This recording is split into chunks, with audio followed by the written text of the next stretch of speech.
Hi friends, આજે બનાવવાનું છે વેજીટેબલ પરોઠા. તો એના માટે મેં બધા વેજીટેબલ્સ મારા પસંદના હતા એ મેં એક કટરમાં ચોપ કરી લીધા છે. જો તમે જોઈ શકો છો, ગાજર, બીટ, કેરી, કાંદા, બટેકું, કોબી, મરચાં, કાકડી, આ બધા જ વેજીટેબલ્સ લઈ લીધા છે. તમે પણ તમારી ચોઈસ પ્રમાણે લઈ શકો છો અને ન ગમતા હોય એવા સ્કીપ પણ કરી શકો છો. અને હવે હું અહીંયા લોટ બાંધવાની તૈયારી કરું છું. તો આ લોટ છે મેંદાનો, એની અંદર મેં મીઠું નાખ્યું છે સ્વાદ પ્રમાણે અને થોડુંક 1 ટેબલ સ્પૂન જેટલું તેલ નાખ્યું છે.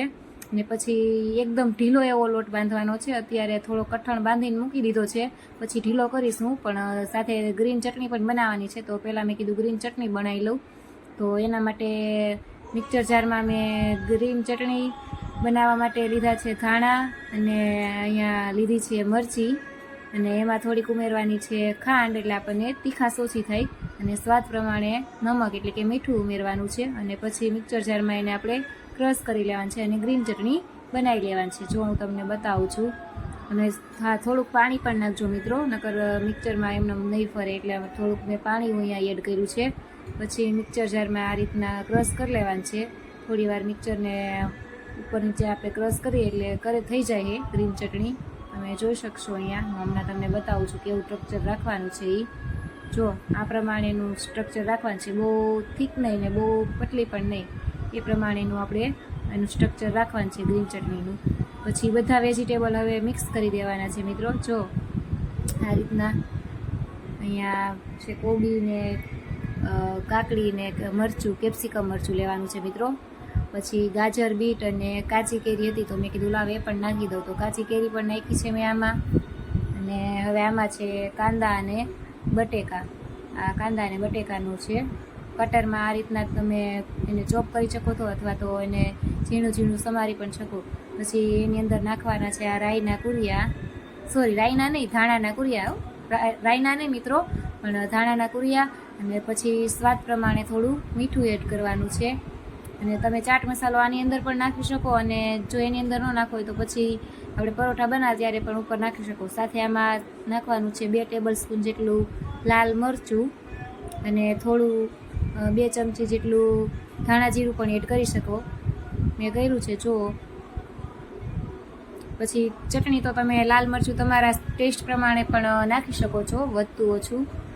પછી આ રીતના બધું મિક્સ કરી દેવાનું છે મિત્રો. જો બધા વેજીટેબલને સારી રીતના મિક્સ કરી દેવાના છે. આમાં ચાટ મસાલો પણ તમે ઉમેરી શકો.